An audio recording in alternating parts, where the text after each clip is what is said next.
people that were called of God and did great things. So what can we learn from this example of Nephi being a normal guy who was called to do prophetic things, but he's given a commandment unto his seed? So we're seeing that he understands patriarchal priesthood. He understands his role as patriarch and the authority and the stewardship that he has, not only over what God has commanded him to do, the work that God has given him, but the authority and the stewardship he has over his posterity. And through the Holy Ghost, he is able to give commandments unto his posterity.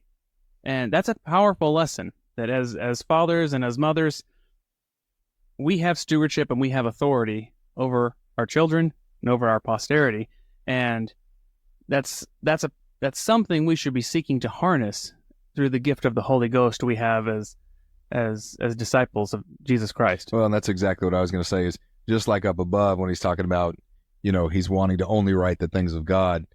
He uses discernment in every aspect of his life. He uses the Holy Ghost, right? And so he is giving commandment to his posterity, to his seed, but he's doing it with righteous dominion.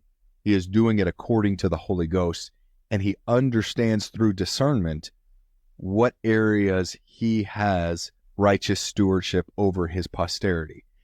And he clearly focused on that in his life, and that is something that we could probably spend a significant more time, energy, and effort understanding in our roles as, for you and I in particular, as husbands and as fathers. What are we missing in regards to the stewardship that we have and those natural keys we obtain by being a father and by being a righteous priesthood holder that we could be exercising for the benefit of our posterity and to assist them to ensure that they're staying on the right path to do what the Lord expects them to do? We can be seeking this counsel from the Lord, but a lot of times we don't take the effort and we don't take the time and the energy to seek that counsel from the Lord.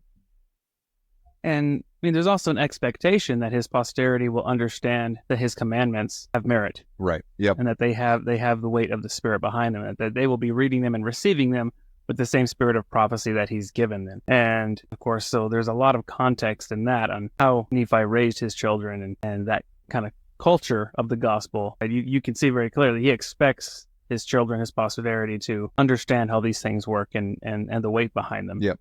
Well, and obviously he would, because he's taken the time and the effort to document.